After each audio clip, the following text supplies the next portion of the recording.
Hey guys, what's up? This week we are talking about Pablo Escobar, notorious cocaine kingpin of Colombia, and his racing career. That's right. This dude started out stealing Renault 4s, and then he ended up rally racing them. Then he got involved with a guy named Ricardo Londano, one of Colombia's best racers at the time. He sponsored his racing career, did some races in America, including Sebring 12 Hours. Then they went to Europe to try to make it into Formula One. And he's actually like kind of a good racer. Or he cheated. We don't know. I'm afraid to say either way. Yeah, anyway, I have no opinion on it. Yeah. Well, I think he did a good job. You think he did great? Let's get into the episode.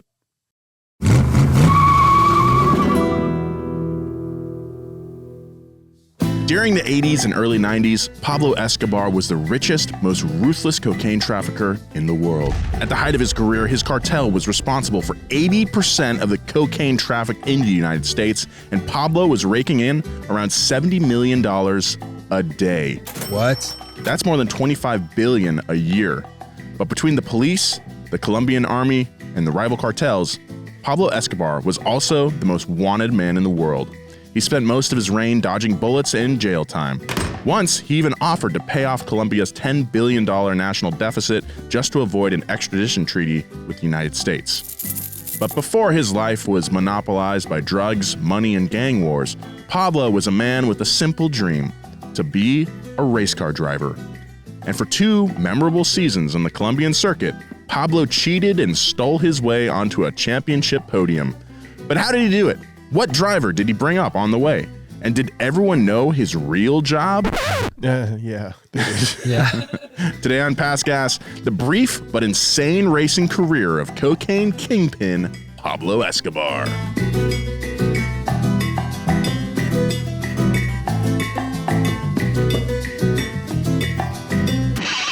Pass Gas Podcast. It's about cars, it's not about forts. I do want to announce our very new unofficial sponsor, Totally unofficial. Faygo, the unofficial drink of the Passcast podcast. We're not allowed to drink anything else. They say that we can be hydrated through Faygo. Through Faygo. What? Can't drink water. We're not allowed to drink water. Not allowed to The wording of through Faygo is... You can get hydrated through Faygo. Yeah. So I try 270 calories. try adding. That's a lot. It's got 70 milligrams of That's potassium. a lot. No fruit juice at all. 145% of my total carbohydrates for the day. Wow. 66 grams of sugar. This is a lot. Okay, I'm going to try All mine. those Mine carbs is are from sugar. Should we All crack those them carbs- open Yeah. before we start the show? pineapple watermelon is So my favorite. everybody go around. Consider Yeah. adding Faygo to your holiday table in wonderful flavors like cotton candy, red pop, and pineapple watermelon. All right, Here we go. let's go. First taste. Exclusive first taste. This does not fit in my macros. Faygo's good for you. Ugh. Ugh. It's great. It's good. My red pop This is tastes like very red. good. Yeah. this is very, very good.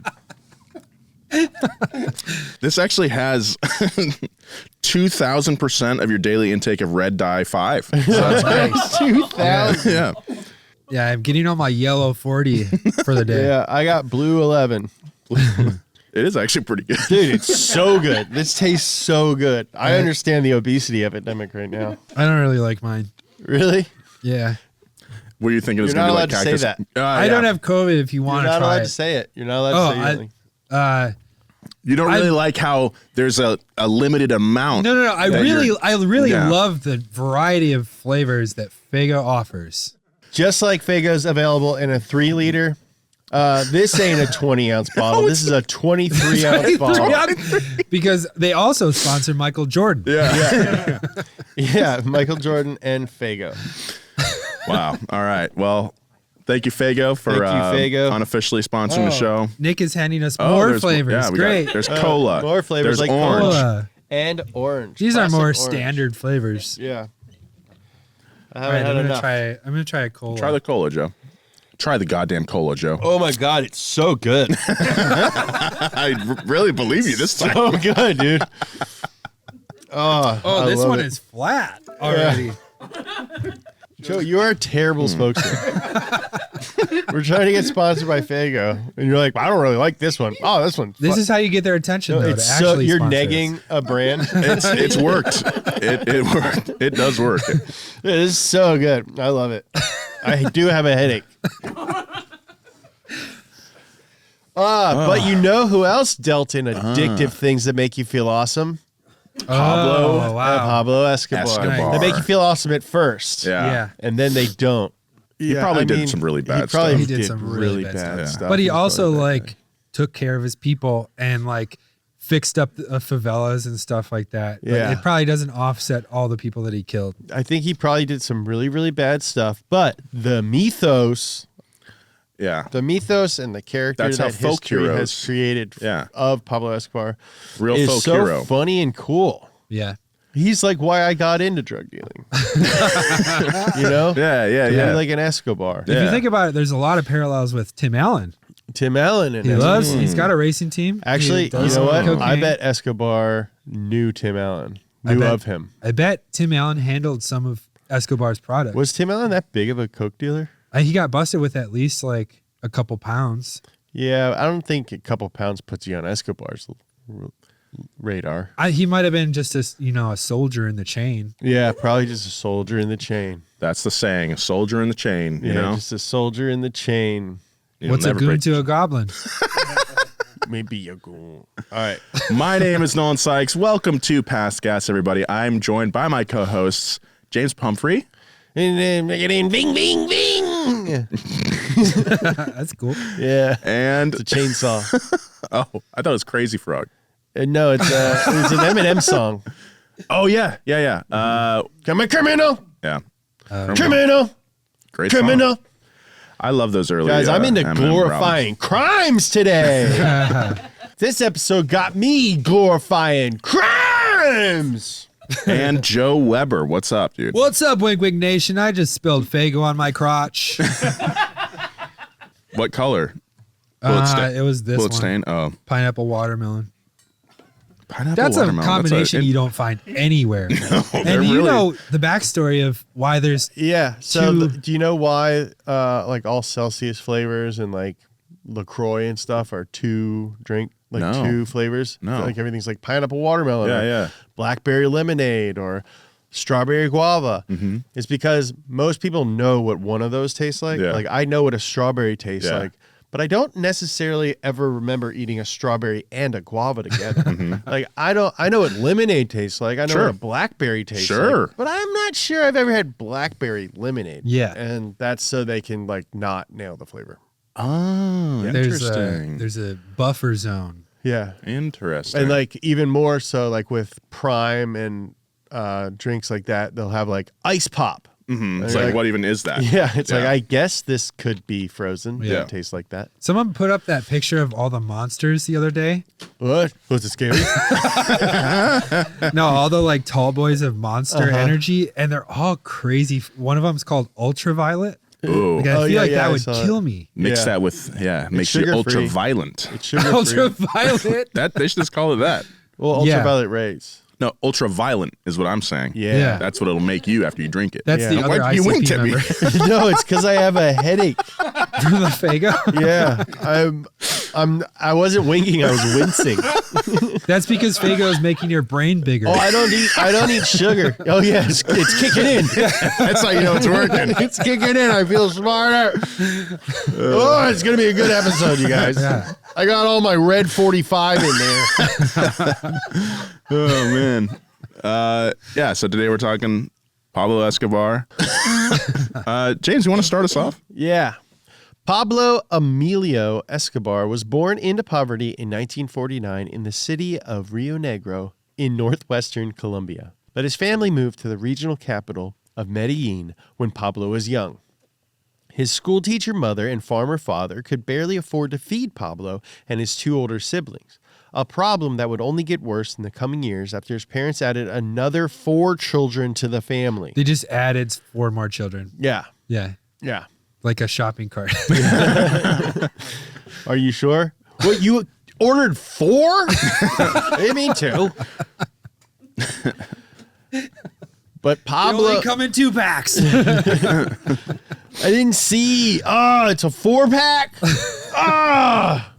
They're big too. I thought I ordered little 23 ounces. I thought I ordered one little one. I ordered 4 big ones.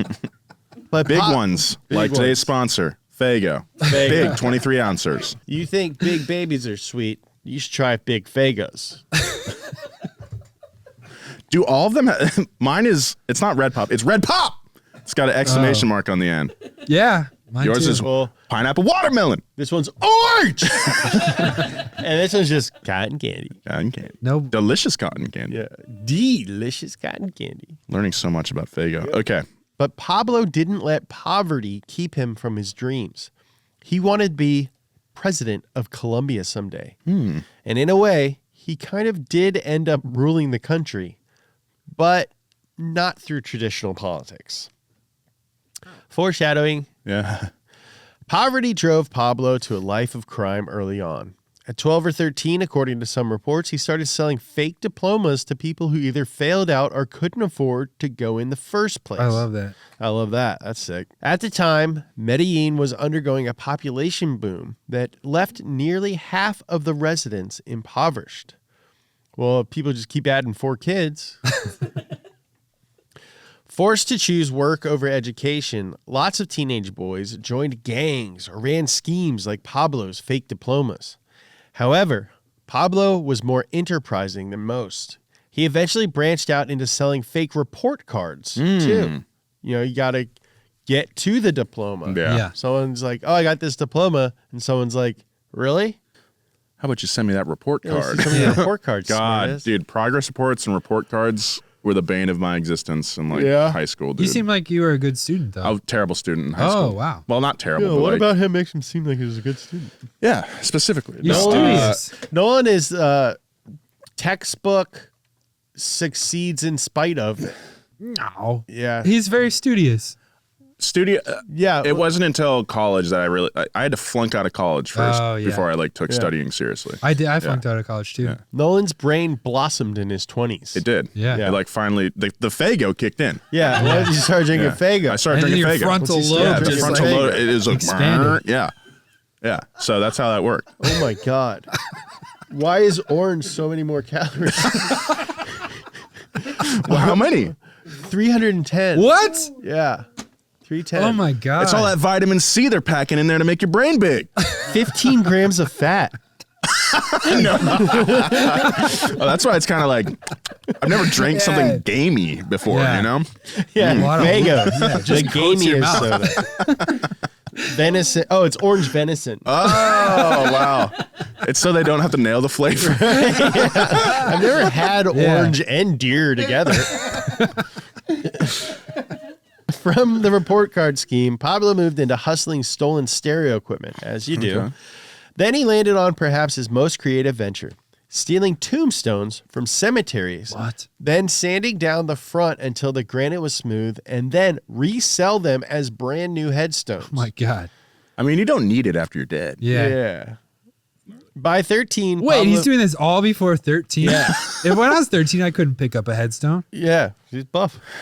That's You should have true. been drinking Faygo. By 13, Pablo had already built the beginning of his criminal enterprise. Soon, Pablo started stealing old cars, gutting them, and selling the parts. Though at some point that year, he must have graduated to reselling entire cars because the 14-year-old was arrested trying to sell a stolen Renault Ford, the most popular car in Colombia. Despite the trouble he was in, Pablo charmingly convinced the police that he bought the car fair and square, and the cops let him off with a 14. warning. This is what I Hey, have don't wrong. worry about it. What? This is what I have wrong with the series. That Pablo Escobar, what's it called? Narcos. Yeah. He doesn't have Riz, and you know Pablo Escobar had Riz, right? Sounds like he did if he's able to charm Yeah, these police definitely got officers. Riz. Yeah. But that didn't come through with a performance. That's my only note. I loved Narcos. Yeah, it's a good show. It is. Maybe My- it's too similar to you. Just based on You know, like how you I'm meet just someone. brooding Yeah. and like stay in a Yeah. empty swimming pool You know, like and staring off. Yeah, you know, when like you meet someone and at first you're like, I don't like that guy, but Yeah. it just turns out you're very similar. Yes, that happens all the time. Yeah, maybe Yeah. you're a lot like Pablo Escobar. It wouldn't be the first time someone said it Yeah. about you. I do love stealing tombstones. You do. Yeah, I've told you to stop, but you won't quit. Hey, can I keep a bunch of my tombstones at your house? Yeah. Like a I'll bunch. have to talk to Chloe about it, but she'll be cool with it. Yeah. I don't see her having a problem with that at all. Can I keep a bunch of stolen tombstones at your house? While Pablo was briefly detained, he met a man named Alfredo Gomez, named after the Addams Family guy and spaghetti. That's so At the time, Gomez was one of the most prominent drug smugglers in Colombia, and he and Pablo hit it off. Maybe Gomez Hey, recognized. man, like doing crime? Yeah. All right, cool. Fancy seeing you here. We ran into each other here in jail. I'm 14. 14.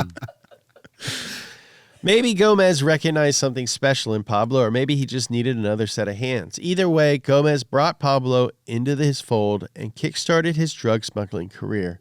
And Pablo immediately showed an aptitude for the cartel lifestyle. Within a few months, he was kicked out of school, likely for poor attendance and a penchant for flying off the handle when anyone challenged He him. kept stealing the chalkboards and selling it back to the school, and they said, They're we like can't. huge tombstones. He brought that same energy to his work in the cartel, where he got into several altercations with other gang members, including a legendary fight with fellow cartel member Julio Tulio Garces, a man with a rhyming name. It was one of the few fights that he lost. Pablo was so embarrassed over the public knockdown that the next time he was in a street fight with a cartel member named Julio Gaviria, he straight up shot Gaviria through the foot. Indiana Jones style. Yep. Somebody reported the incident to the police, and Pablo ended up spending his first few nights in a Colombian prison. Over the next decade, Pablo's reputation as a brutal and effective cartel member grew, and Alfredo Gomez came to see the young man as a son and true business partner. Lucky. Around 1976, and only 27 years old, the two of them co-founded the infamous Medellin cartel. From there, the cash started pouring in. Soon, this poor boy from the slums of Medellin would be making so much money that he literally wouldn't have the time to launder all of it. He'd have to stash it in Colombian farming fields or dilapidated warehouses. Must be nice. Yeah. To give even more context to his success, the cartel spent $30,000 a year on rubber bands. Oh my way. God. That's a flex. Yeah, just to hold all the banknotes together. Dang. Damn. Dang, dude, I wish somebody would have found me when I was in my 20s to start a cartel with me.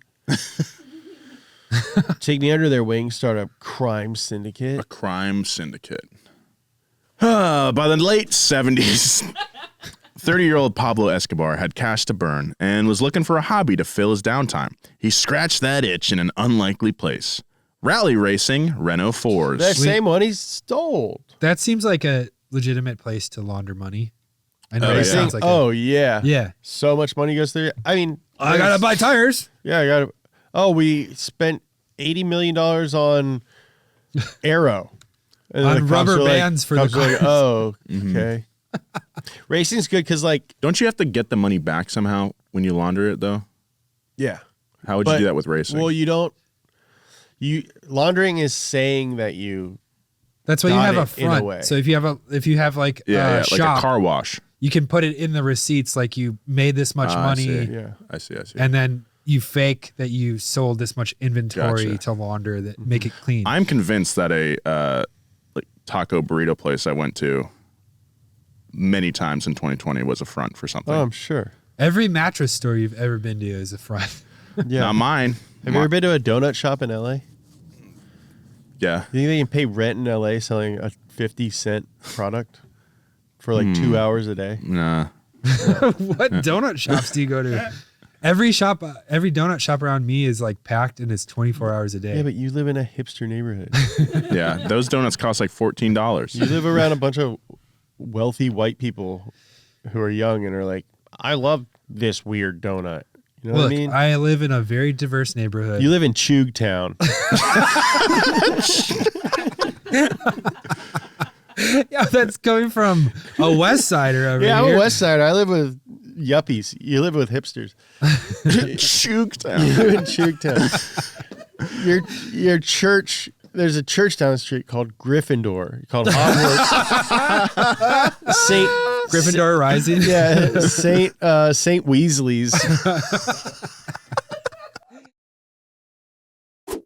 For weekend warriors to everyday adventurers, discover the 2024 Subaru Crosstrek. It comes standard with symmetrical all-wheel drive, designed to help optimize traction in rain, snow, on bad roads, or even when there's no road at all. A choice between two Subaru Boxer engines, a standard 2-liter or an available 2.5-liter, which is retuned for 2024 to deliver 182 horsepower and even more torque for responsive, confident acceleration. With 8.7 inches of ground clearance and X mode with hill descent control, which electronically optimizes the engine, transmission, and other systems for increased traction in slippery conditions, Crosstrek helps provide peace of mind on almost any road. These cars are super dependable, very capable, they've got a very durable exterior, and new for 2024, an improved interior. This thing's awesome. Love is out there. Find it in a Crosstrek. Learn more at Subaru.com.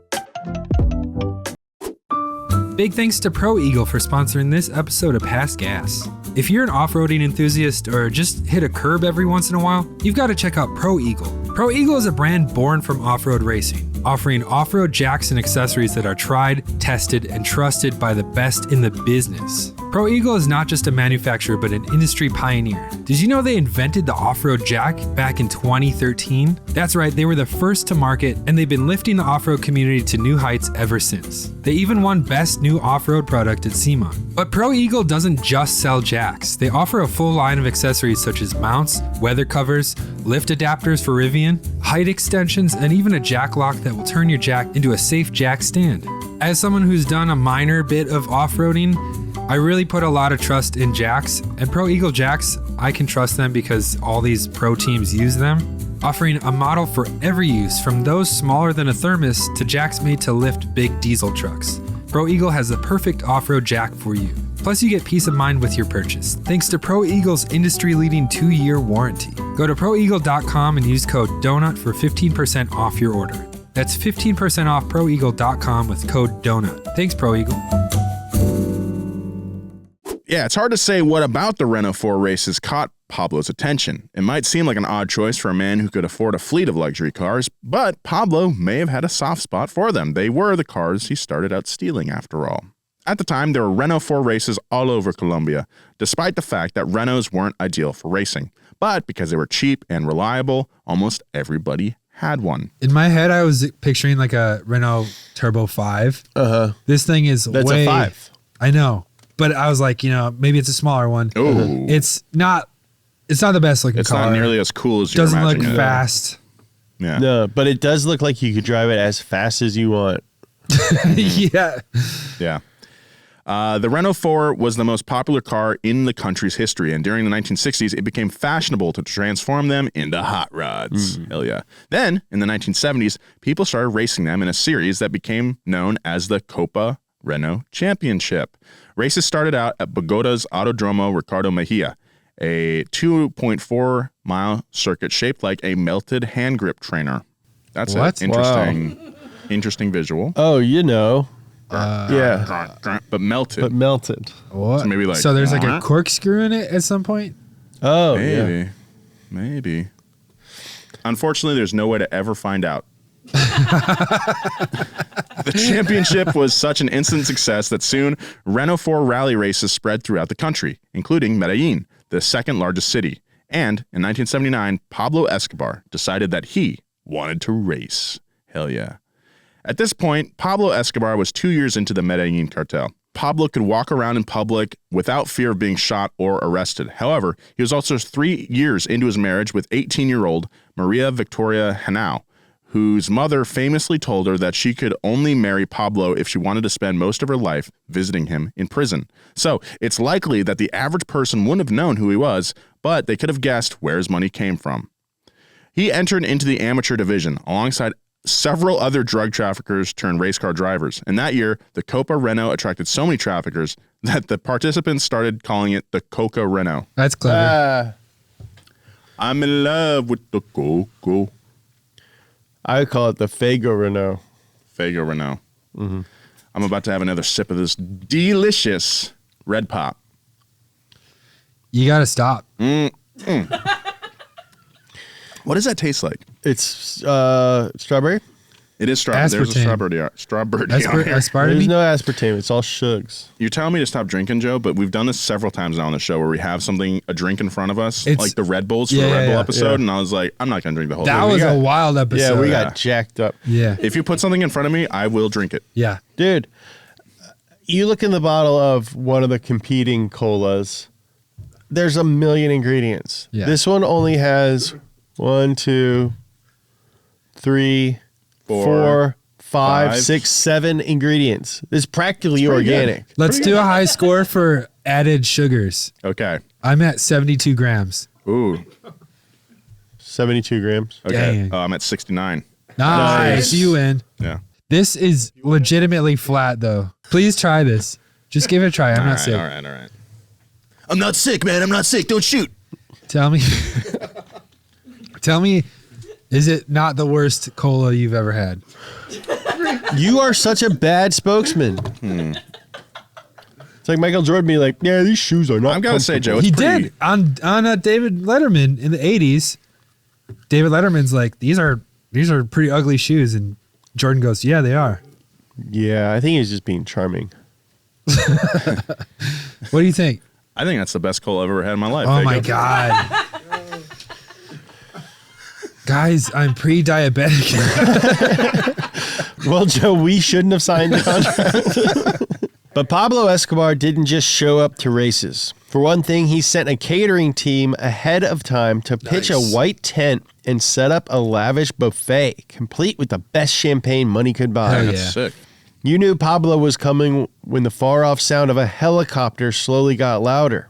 The other contestants and bystanders would have to batten down their supplies as Pablo Escobar's private helicopter touched down on the nearest grassy knoll, sending debris flying in every direction. That's a funny bit. That's sick. He'd exit first, usually escorted by a group of beautiful women. Sick. Then his crew of cartel-adjacent friends would pile out of the helicopter, with each trafficker looking more terrifying than the last. You got Ugly Pete. Yeah. You Tiny Joe. got Disheveled Dan. Scary Steve. Yeah. Murderer Matt. Well, the gang included Gustavo Gaviria, Pablo's cousin and mysterious right-hand man, and the Ochoa brothers, who would later run Pablo's billion-dollar operation. It's scarier when they're related. Yeah, brothers, that means they was raised the same. Yeah, that means they can flank you. Yeah. Never want to girl. be flanked. Clever brothers. They was raised the same, They was raised the same. i.e. not well. Yeah. They came from the same place. They was in the same room. It came as a 2-pack. Tupac, rest in peace. At some point, Pablo's caravan would arrive. He always brought 4 Renaults and at least one support truck full of spare parts. One Renault 4 was his racing vehicle. One was for his cousin Gustavo, just in case he wanted to race too. That's sick. The other 2 were spares if something happened, and they needed to change cars at the last minute. Pablo would help himself to as much food and champagne as he wanted before opening up the buffet to the rest of the rally, probably just to make sure he was in good favor with the rest of the drivers. Or at the very least, to remind them who really ran things. Pablo also smoked pot before the rallies, claiming that marijuana enhanced his performance on the track. Yeah, maybe. We tested that. That was we the first donut video I ever worked on. Unreleased. Yeah, we had. That might be No, the... it's released. No, it's out there. Oh, yeah. really? Yeah. Dova's in it. Matt Yeah. Cordova. Cordova. And then you guys left the bong on the track, right? Yeah, and I had to go yeah. back and get it. Yeah. But it does not help your doesn't performance help of the No, track. not at all. I still try it, though. He like called his manager or something like that. That was like one of the tests we had him do. We had him call his mom. His mom. Okay, yeah. Yeah. And about that performance. Pablo was actually a pretty skilled driver. In fact, after only 6 races, he was ranked 2nd overall on the championship leaderboard. Dang. But there are some caveats to that. Pablo was slow on turns, but he always made up for the time in the straightaways because his Renault was visibly faster than every other car on the track. I mean, that's not easy You know what I mean? Like, you have the faster car, but like, it's not like super easy to just be like, oh, I'm faster in the straight, so I'm faster than everybody. It is when you spend a ton of money making your car way faster. I don't think so. I think so. He still has to be pretty good. I mean, if it's supposed to be like an equal foot, but look, you got a bunch of drug traffickers in this series already. I bet a lot of people are cheating in here. Yeah. Yeah, that's true. But I bet they probably let him pass. It's not like he's showing up to like the SCCA runoffs here, you know, like in a spec Miata class. It's like this is. Dude, I'm loving your specifics today. Thanks, man. Me too. The Faygo has really Probably opened up my third eye. Your brown eye. Yeah, that's what I'm worried about. I'm worried about that food dye. He's not racing against like nerds. He's racing against other drug dealers. Yeah, he's not racing against nerds. He's racing against other drug dealers, not nerds. This is drug spec racing. And while it hasn't officially been proven, it was common knowledge that he intimidated inspection officials to overlook illegal modifications he was making to his cars. Allegedly, Pablo also paid a police officer to pull over his greatest rival, Alvaro Mejia, the morning of a big race. The cop had Mejia detained on the side of the road for hours while he slowly checked and rechecked his car registration and other paperwork just to mess with him. Mejia barely made it to the race that day. Sounds like Jeremiah. Yeah. Yeah. And if none of those tactics worked, he and his crew would just throw nails and spikes behind them on the track to take care of the other racers. It's a lap. You got to come around to those spikes again. Is it? Oh, it's a rally. Yeah. Okay, never mind. So cheating helped him swerve into second place, a meteoric rise for any new driver. Many journalists covered him in the paper, though they didn't exactly mention his day job, mentioning that he got his start as a bicycle salesman and then later moved on to auto sales and real estate. One article even claimed Pablo exported flowers. A fellow competitor at the time, Julian Calle, said, "I wonder if anyone really believed he did not sell drugs." That one guy who just really so naive, really wants to believe in the goodness of people. It's like, wow, I can't believe come on, it. you guys are being mean, man. Come on. It's possible. It's possible. Pablo got so into racing that he started to financially support the development of local racetracks Hell in yeah. Medellin. That's great for the community. Yeah, he's a good guy. One source claims he also sponsored some up-and-coming drivers, though it's unclear who that might have been. But much as Pablo enjoyed racing, the novelty of the Renault 4 wore off after one season. Yeah, you want a faster car. Yeah. In 1980, he swapped the model for something a little flashier.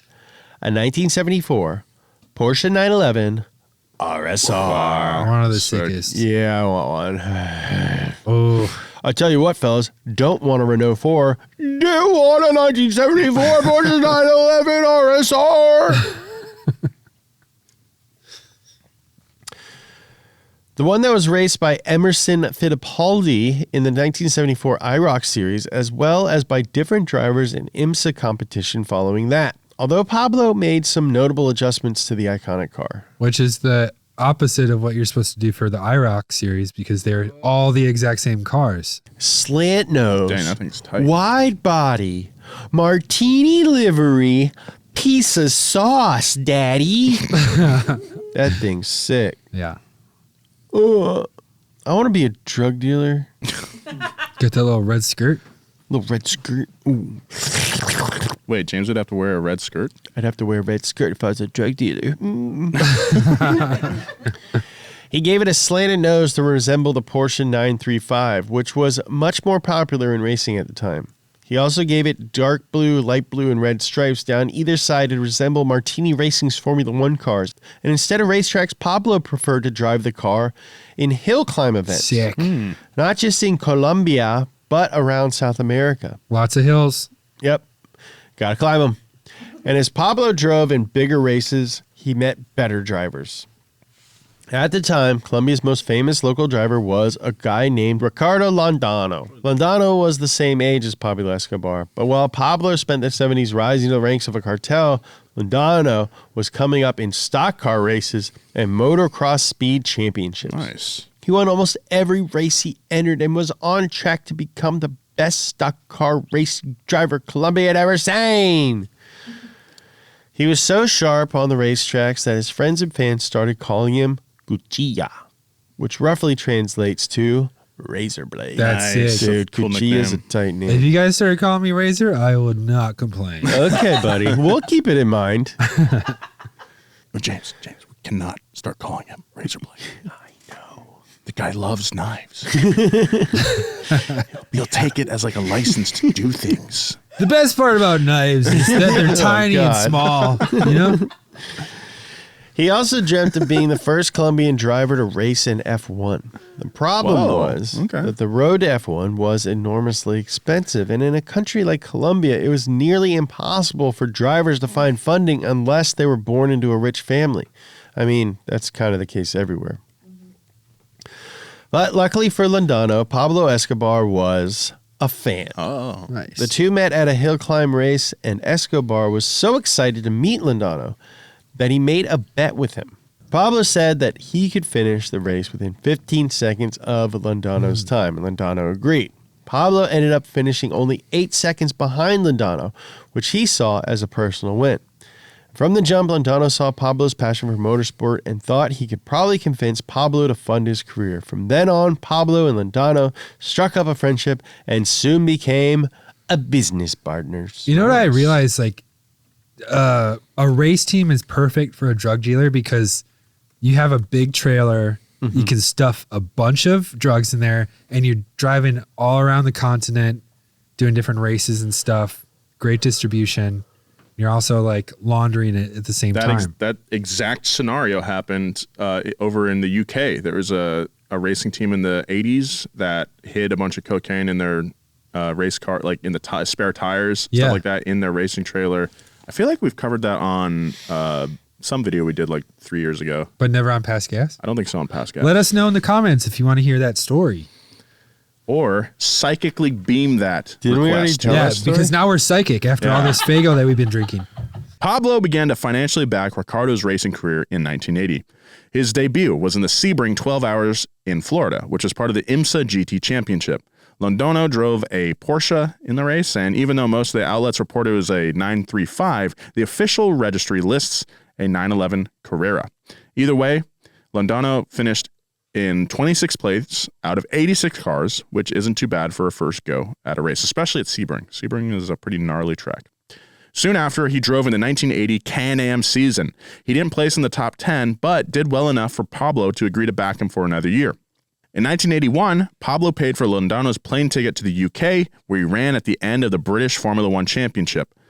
So this is a lower tier open wheel series intended as a stepping stone into more serious motorsport. It's not Formula One, it's the British Formula One Championship. That's confusing. Yeah, it is. Londano finished in 7th place, which was good enough to attract a representative from Ensign Racing, a now defunct British F1 constructor. Although their interest wasn't just in Londano, it was also in his backer, Pablo Escobar. Ensign had recently fallen on tough times. Of the 133 Grand Prix they raced in, their drivers had never finished better than 4th place. Their middling success put them in dire straits financially, so they struck up a deal. They'd sign Ricardo Londano as a driver if they could get access to Pablo Escobar's fortune. This thing is giving me jokes. It just, every time I drink it, it gives me... Yeah, what's the joke? Someone asks you like how this team did. Uh-huh. You would say they had a Medellin success. Nice. Yeah. Nice. Pablo loved the idea of being able to say that he owned his very own F1 team. He was in, which meant Ricardo was just one drive away from his dream. All he needed to do was pass the FIA's driving test to earn a super license, which was required to drive in Formula One. It's unclear, though, how Londano did on the driving test, or whether he actually took it. During a practice session, he accidentally rear-ended a fellow driver, Keke Rosberg, and F1 denied him the super license. Although it's believed that the actual reason was that leadership was looking for any reason to keep Londano out of F1, because Bernie Ecclestone didn't want Pablo Escobar's money anywhere near the organization. Yeah, he already had Understandably his so. shady shit going on. He didn't want it to He had interfere. his own thing, yeah. Either way, it was the end of Londano's racing career. He'd soon join Escobar's cartel and traffic drugs for the rest of his life. He was killed on cartel business in 2009. Whoa. Just before his 60th birthday. I thought you were going to say in like 83. I know. It's crazy. After Londano's death, Tens of millions of dollars were confiscated from his estate, along with $10 million worth of vintage cars. God, that'd be a sick auction.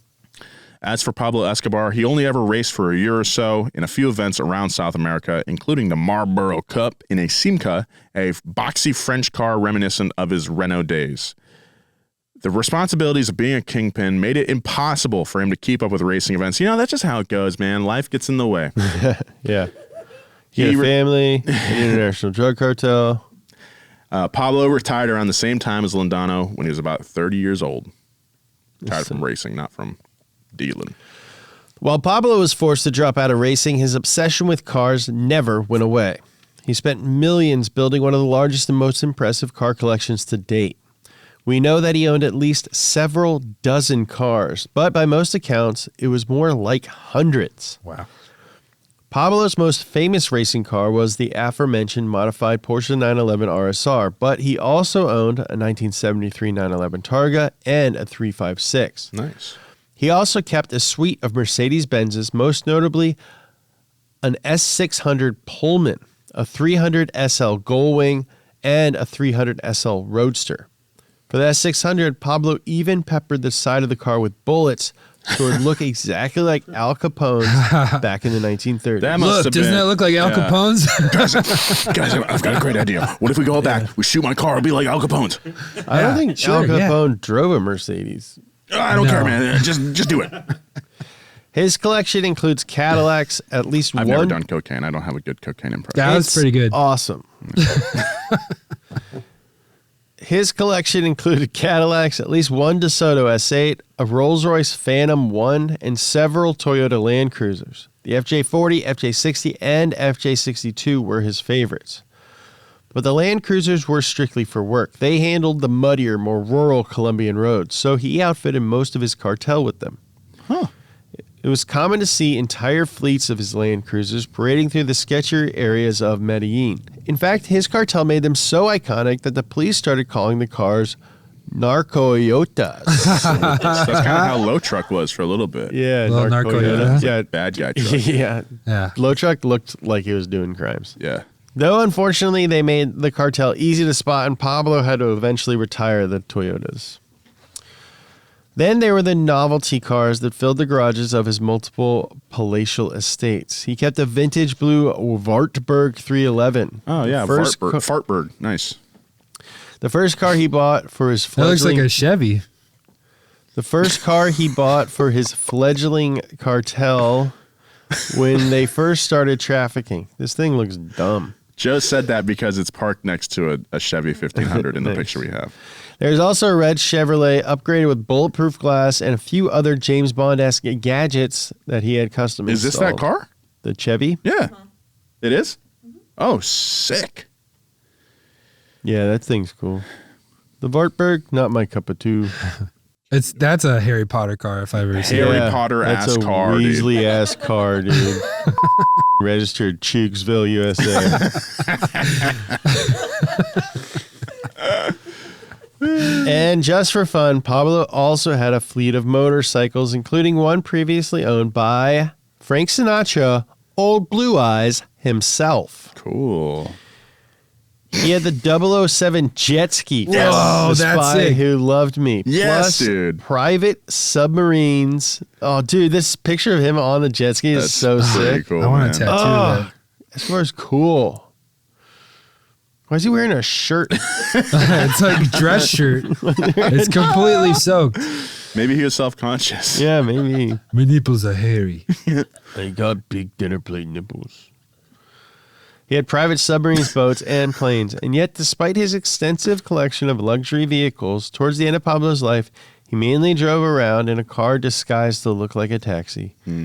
He found it was the most effective way to get around without attracting rival gang members, police, or the army, all of whom had a bounty on his head. I would have traveled around in a horse suit. Yeah. Oh my God, I saw this. Like a horse gimp suit. Yeah. I saw this TikTok the other day, and this guy was like, if you could be in a horse suit with any celebrity, who would it be? And would you be the front, or the back? Let me know in the comments. That's really funny. Well, What would we it can't be? pose that question without answering it. Zach Job. And I'd be the back. Nice. You get to grab onto that dump truck. No, Obama. Any configuration he wants. Yeah, whatever he wants. He's president. He can choose. I feel like Obama would like commit to the bit 100% and do like clock, clock. Yeah, clock. he'd do the. Yeah. Let me be clear. Clop, clop, clop. Nice. That's stupid. Joe. Dame Judi Dench. Yeah. I'd be the back, and I'd feed her a whole bunch of beans. And this is just a question of who do you want to touch Yeah, their whose butt. butt do you want to Yeah. smell? I'm not going to answer that. What celebrity's butt would you like to smell? Bobby Lee.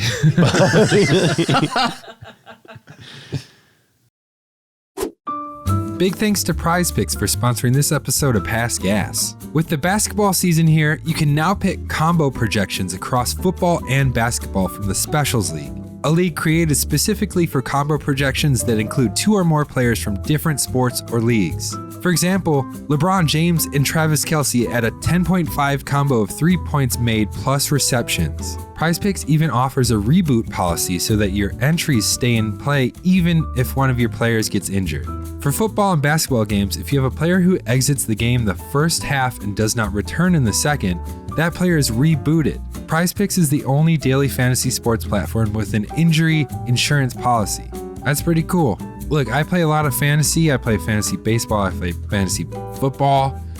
And it's frustrating when your players get injured right away. You're really banking on those points. That's why this reboot thing is so cool to me. So go to prizepicks.com/gas and use code GAS for a first deposit match up to $100. Once again, go to prizepicks.com/gas and use code GAS for a first deposit match up to $100. PrizePicks, daily fantasy sports made easy. Thanks, PrizePicks.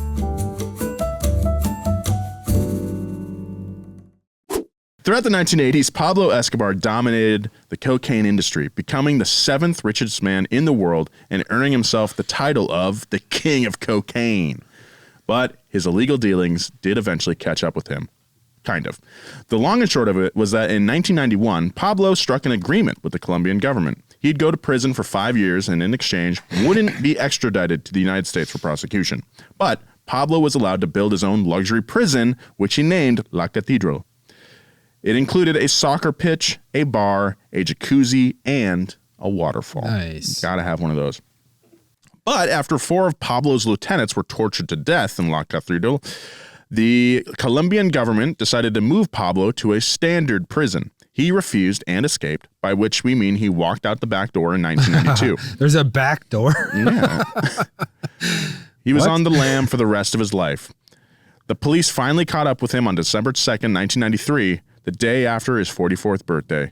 They trapped him on a rooftop, and a shootout ensued, and he was killed in a hail of bullets. I think I remember seeing a picture of this, and it's crazy. Once the news had broke that Pablo had been killed, rival cartels swarmed his estates and burned his homes, including his expansive car collection. Only a few cars survived the fires and are currently displayed in his surviving home in Medellin, which has since been turned into a museum. That'd be kind of cool to go to. Although, if the full collection had survived, it would have been worth tens of millions of dollars at least. And there's a plaque next to his collection that reads, quote, Escobar's luxury car collection was a symbol of ostentation and his leadership in the underworld. It was the first to suffer the consequences of multiple wars. Only these scraps remain. If anything can be said about Pablo Escobar, it's that he was a legend, a larger-than-life figure whose deeds remain fascinating in pop culture even to this day. Given he was also a violent and terrifying narco-terrorist and one whose impact on the development of Colombia cannot be overstated. While many are horrified by the nature of his crimes, he remains a controversial figure who gave many, including Ricardo Londano, a chance at a better life. Until he was murdered. Until he... Yeah. I don't know, man. Like, yeah, he got to go to Britain, got to test F1, got to go to all these races, but like after that, he had to work in the cartel. Like he did till 2009. Yeah. Like, I mean, I don't know. Is that a better life? Is it? I don't know. I don't know. We don't know the ins and outs. Yeah, I'm sure he was just scared for his life. Well, yeah. Most of the time. Yeah, probably. You don't want to live in fear. No. All right. That was our story this week. We got some listener mail. Oh, we got listener mail. Hey, guys. This is from Scott. In Pasadena, Maryland. Okay. Yeah, right. I wonder if they Pasadena, have... Maryland? Okay, Scott. Yeah. I have heard of the Pasadena here. Yeah. But one in Maryland? I don't know. First, I want to say I love the podcast, having listened to every episode, and thank you for bringing back the video format. Hi, Scott. Hi, Scott. You're welcome. Here's Faygo. Here's Faygo. If you like video format, you can thank Faygo. Faygo, big 23 ounces of favor. Even though I'm a diehard Corvette racing fan, I have to thank the Viper GTSR for setting the bar for Corvette's racing C5R to match in the early 2000s. A very cool note on the Viper and Corvette battle in the 2000 Daytona 24 Hours is the Viper won the race overall, even though they were not in the top class. Oh. Reliability of the GT cars was way better than the new prototypes that year. With the exception of 2 wins later in the season, Corvette was on the coattails of the Viper for most of that season. This helped form the Corvette racing they are even today. The Eureka Viper team was one of the best in history of endurance racing. On a related note, I'd love to hear you all do an episode on Corvette racing, covering what it takes to create a competitive endurance racing team both in America and Europe, and the never give up American spirit they brought to Le Mans to be able to win at their second attempt. Keep it juiced, Scott from Pasadena, Maryland. We did an episode on the Eureka team, right? I think it was a Viper. So thank you for the background info on Viper. There, Scott, over there in Pasadena. If you'd like to get in contact with the show, hit us up at passgas@donutmedia.com. We'd love to hear you give more background or talk about lakes. Those are kind of the 2 genres of letters we get around here. Dogs, too. Dogs as well. Oh, we got some dogs in next week's episode because it's Santa's coal bag. It's the holiday season, baby. Jingle, jingle, bitch. I can't wait for this. Bitch. Jingle, jangle. Chinga, chinga, chinga, chinga, chinga. So stick around for that. Next week, I can't wait. I'm all jacked up on Faygo. I'm going to go throw up. Yeah. Faygo makes you throw up better than any pasta. Big thank you to our writer this week, Aaron Lan. Thank you to our producer, Christina Felsky. We got Nick Giamuso over there. And the return of Gavin Kinzel, new father. He's back in the stew. Congrats on the child. Paul, thank you so much for stepping in for Gavin. All right. We'll see you next time.